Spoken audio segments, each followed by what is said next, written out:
My name is Cornell McBride, Sr., Chairman and CEO of McBride Research Laboratories. I grew up in Savannah, Georgia, and my parents, my father worked for the Savannah sugar refinery. My mom was a stay-at-home mom. I'm one of 8 children, and we were raised in Savannah, Georgia during the 1950s and 60s.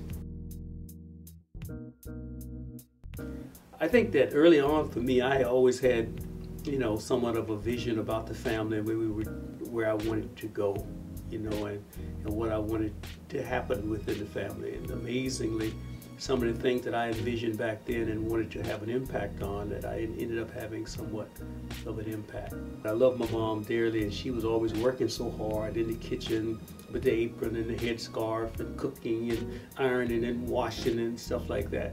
And I would hang around with her sometime, and I just wanted to make life easier for her. So my first thought about being successful had to do with uplifting the family, uplifting her.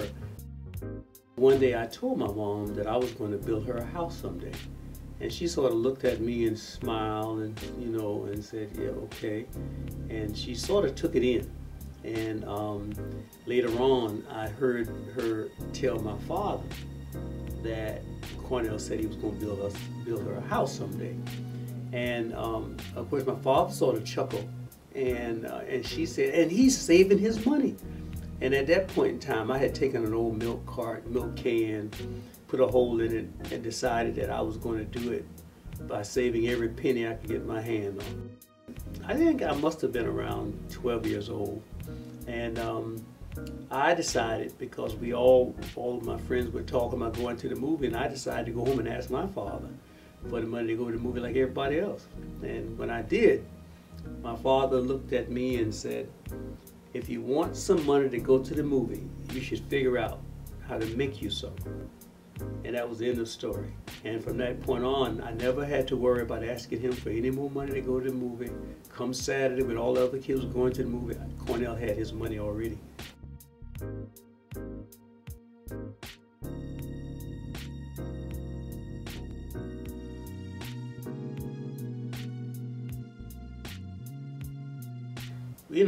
I think initially I thought my life work would entail working at the Savannah sugar refinery.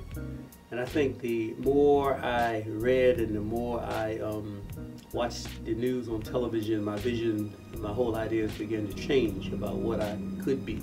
And at some point I decided I wanted to be a great baseball player, because that was the way I was going to uplift the family. And I decided, well, maybe I need to go north, because at the time we didn't have major league teams down south. So I set out to go to New York. And of course that was another experience, on my journey, because once I got there, it wasn't long before I realized that New York streets were not paved with gold. Once I experienced New York, then I realized that that wasn't it either. I needed to move on to somewhere else, because I had not found, what I was looking for. And so I set out to leave New York, and I ended up joining the military. Once I got used to being in Plattsburgh, New York, and I settled in, of course, I had the bright idea of getting married. So I married my high school sweetheart, and we proceeded to have kids. And I think after about 4 years, I started thinking of getting out of the military. Perhaps 2 years before I got out, I got really lit on fire, And really what happened was we came home on leave. And you know how you have thoughts about what you want to do, and you kind of procrastinate, you're trying, but you're not really moving in that direction that much. That's kind of the way I felt until I came home. I didn't have really enough money to get back. And so I had a friend of mine go in my mailbox, get my check, send it to me so I could get back. Okay. In the meanwhile, I'm at home, I got a car, and my mom said to me one day, Cornell, I want you to go to the store. And I had no gas in the car. And I had to admit to my mom that I had no gas to go to the store for her. And I swear, what happened was she went in her bosom and pulled out this handkerchief. And she started untying this knot. And I'm looking down at her. And she was as sincere as she could be. And she said to me, "I'll give you $2 for some gas." And that statement lit me on fire.